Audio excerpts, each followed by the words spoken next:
Bonjour à tous et à toutes. Dans cette vidéo, je vais vous présenter quelques fonctions et méthodes qu'on peut utiliser avec les tableaux en JavaScript, notamment la fonction split, splice, map, sort, filter, reduce. Si tout ça, ça vous parle pas du tout, il n'y a pas de problème, je vais vous expliquer tout ça dans cette vidéo.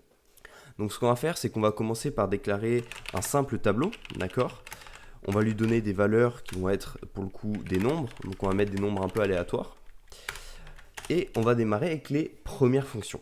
Et on va tout de suite démarrer avec la méthode split qui s'applique aux strings, donc aux chaînes de caractères en français. Alors on va commencer par déclarer un string tout simplement, et puis on va utiliser cette méthode dessus. Alors vous pouvez voir que si on affiche le string, il s'affiche de cette façon, donc npm run start, donc il s'affiche de forme d'une chaîne de caractères, et si on applique la méthode split dessus, en fait, ça va servir à le transformer en tableau.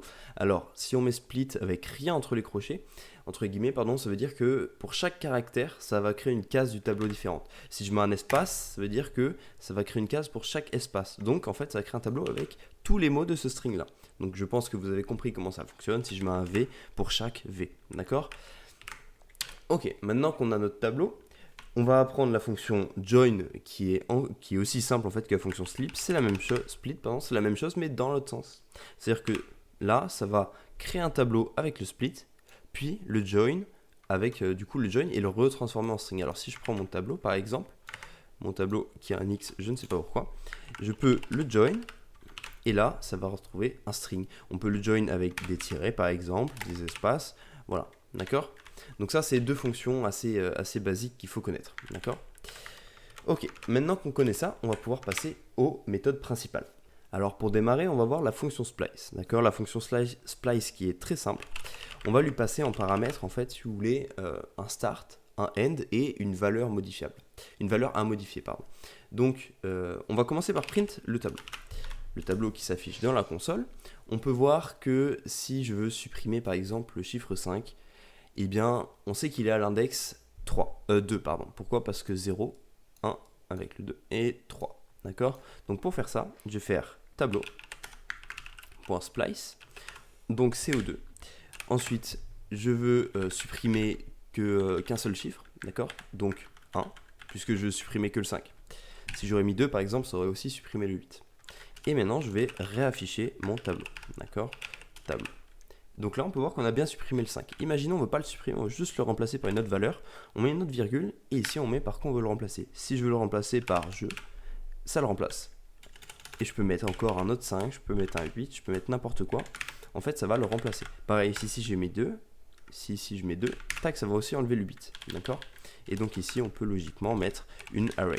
Ok ? On va passer, du coup, à la méthode suivante. La méthode suivante qui va être le indexOf. Donc le indexOf, ça sert à quoi ? Ça sert à savoir si un caractère ou un nombre ou un élément appartient à un tableau. Donc si je fais console.log tableau.indexOf2, ça va me retourner l'index du 2. Donc là on peut voir qu'il est en première position. Si je fais 6 par exemple, 6 qui n'est pas dans ce tableau, ça va me retourner -1 parce que 6 n'est pas dans le tableau. Donc ça te permet de savoir si un élément est dans un tableau ou non, et s'il y est, de savoir à quelle place il est. D'accord ? On va passer à la fonction suivante, méthode, pardon. La méthode slice, bon, celle-là, pas besoin d'en faire une éloge, elle est très simple. On prend tableau et slice, et on lui dit quel nombre on veut. Donc imaginons, on veut les 3 premiers, 0, 3, boum, on a les 3 premiers. Imaginons, on veut le 2, 5, 8, on fait 1,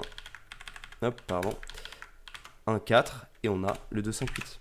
D'accord ? En fait, start, c'est à quel endroit ça démarre, et là, c'est à quel endroit ça finit. Ok, maintenant, on va passer au for each. Alors, le for each, c'est quoi ? Le for each, ça va permettre de parcourir chaque élément d'un tableau. D'accord ? Donc, si je fais tableau.for each, on va réussir à parcourir chaque élément du tableau. Donc, on met un callback, d'accord, élément, et on peut l'afficher dans la console, par exemple. Voilà. Ce qu'on peut faire aussi, c'est déclarer une fonction plus haut, d'accord ? Donc const to exec, par exemple, qui, elle, est une fonction qui prend en compte un élément et qui fait pareil, console.log L. Et on peut du coup la mettre ici, à la place du callback qu'on met, si on veut un code un peu plus propre, to exec, et boum, ça fait la même chose. Il faut savoir aussi que le for each passe plusieurs valeurs. Il va passer l'élément, il passe aussi l'index et le tableau. Donc, pour chaque index, on peut faire index, virgule, on met une petite flèche. Et là, on a pour chaque index, du coup, du tableau, à quoi correspond l'élément. On peut même, du coup, récupérer le tableau au complet avec ici, tableau. D'accord? Donc voilà, ça c'était pour le for each. On peut maintenant passer, alors je vais juste enlever ça pour éviter des prints, des choses inutiles. On va passer au map. Alors le map, concrètement, c'est quoi? Le map, ça va permettre de modifier chaque valeur d'un tableau. Il faut savoir que pour l'instant, là, on a le for each. Le for each, c'est la seule fonction à partir de maintenant qui ne retournait pas de valeur. Le for each ne retourne rien, d'accord? Donc il est ici, vous pouvez mettre n'importe quoi est égal à for each, ça ne va rien retourner. Alors que les fonctions suivantes, le map, le sort, le filter et le reduce, elles vont retourner le tableau modifié, d'accord? Donc on va commencer par le map. On va faire const tableau modifié est égal à tableau.map. On a toujours les éléments, d'accord? Et en fait, on va faire des opérations sur chacun de ces éléments. Donc, imaginons, je veux avoir les éléments au carré. Et bien, on va return élément fois élément. Ou, pour être plus propre, élément fois 2, d'accord? Et si je console log ça, tableau modifié, on se rend compte que je retourne les éléments au carré. Alors, comment ça fonctionne? C'est très simple. C'est un peu comme le for each. On a l'élément ici.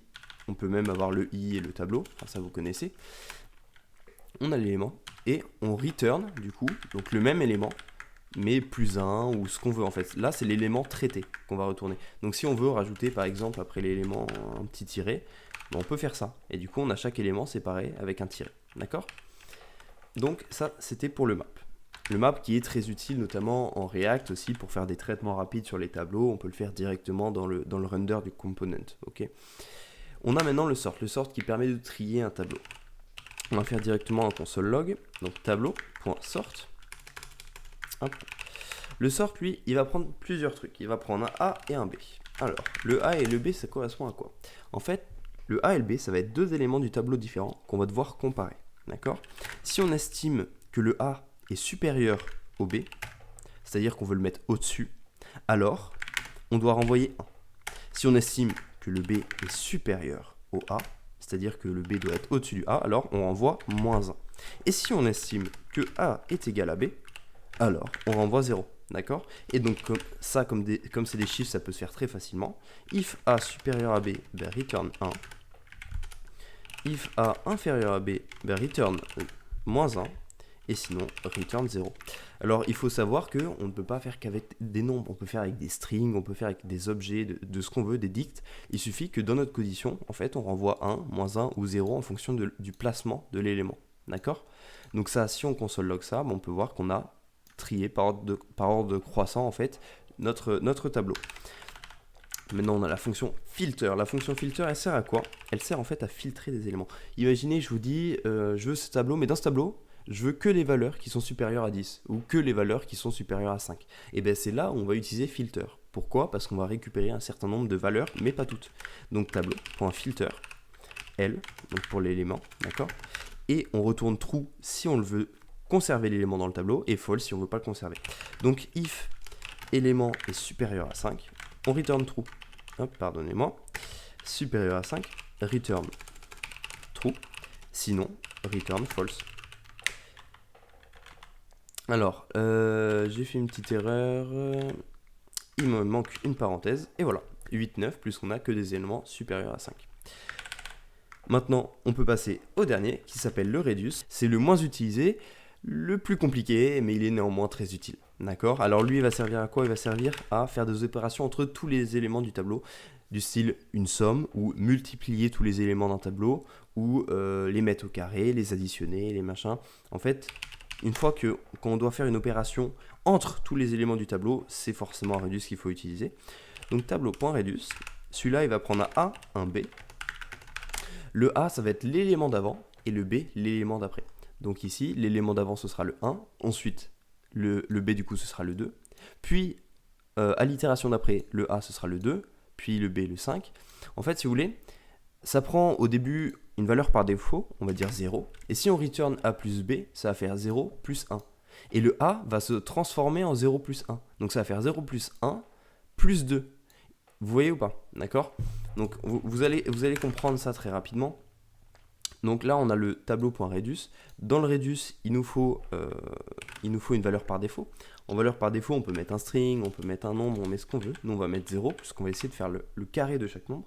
Et ce qu'on a à faire, là, c'est tout simple, c'est return, le A, avec ici, on met l'opération et le B. Donc là, l'opération, nous, si on veut faire le carré de A par B, ça va être A, étoile, étoile, B. Si on veut juste faire la somme, c'est A+. D'accord? Donc on fait ça, CTRL S, et on voit que ça fait bien la somme de tous les nombres. D'accord? Donc voilà, c'était pour Reduce. Alors, je vous ai mis des exercices à faire si vous voulez vous entraîner. C'est pas du tout obligatoire, faites ce que vous voulez. C'est pour vérifier que vous ayez bien compris toutes ces notions-là. Donc je vous ai mis 9 exercices, voilà, avec une petite consigne à chaque fois, et je vous ai mis les solutions, tout ça disponible sur GitHub. Alors les solutions peuvent varier en fonction des personnes, d'accord? Mais voilà, je vous ai mis des solutions qui sont censées être cohérentes et fonctionnent pour chaque exercice. Sur ce, je vous souhaite une très bonne soirée et un bon entraînement. Allez, salut!